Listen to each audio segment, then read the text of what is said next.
కొత్త లిక్కర్ పాలసీకి AP cabinet ఆమోదం తెలిపింది. క్వాలిటీ బ్రాండ్లు అందుబాటులో ఉంచాలని నిర్ణయించింది.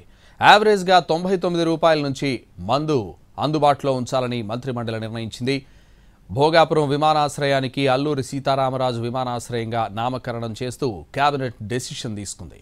వాలంటీర్ల వ్యవస్థ పునరుద్ధరణపై కేబినెట్ సమావేశంలో చర్చించారు. వాలంటీర్ల పునరుద్ధరణపై మరింత సమాచారం తీసుకోవాలని సీఎం చంద్రబాబు సూచించారు.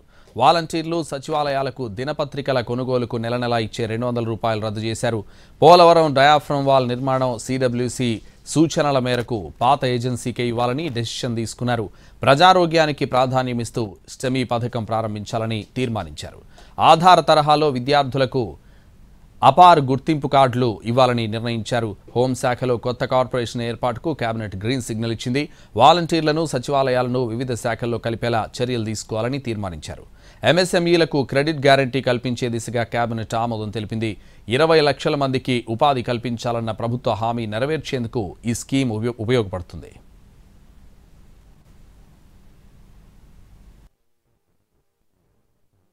లక్షల కోట్ల రూపాయలు ఎస్ఎల్బిసి వాళ్ళంతా కూడా రైతు రుణాలు ఇస్తున్నారు, ఇవ్వట్లేదని చెప్పలేం. కానీ అవన్నీ కూడా రైతులకు అందుతున్నాయి. కానీ ఎక్కువగా వ్యవసాయం చేస్తుంది కౌలు రైతులు, బీసీలు, ఎస్సీలు, ఎక్కువగా భూమి లేని నిరుపేదలు, వీళ్ళందరూ కూడా ఎక్కువగా కౌలు వ్యవసాయం చేస్తూ ఉన్నారు. వాళ్ళకి నేరుగా ఆర్థిక సహాయం బ్యాంకుల నుంచి కానివ్వండి, నిబంధనల మూలంగా ప్రభుత్వం తరపు నుంచి కానీ అందట్లేదనేది అందరి చాలామంది అభిప్రాయం. సో వారికి న్యాయం చేయాలనే లక్ష్యంతో ఈ కౌలు కార్డులు ఏదైతే ఉన్నాయో వాటి ప్రొఫార్మాని మార్చాలని చెప్పేసి మరి ఈ ప్రభుత్వం నిర్ణయించిందని చెప్పేసి ఈ సందర్భంగా నేను తెలియజేస్తా ఉన్నాను.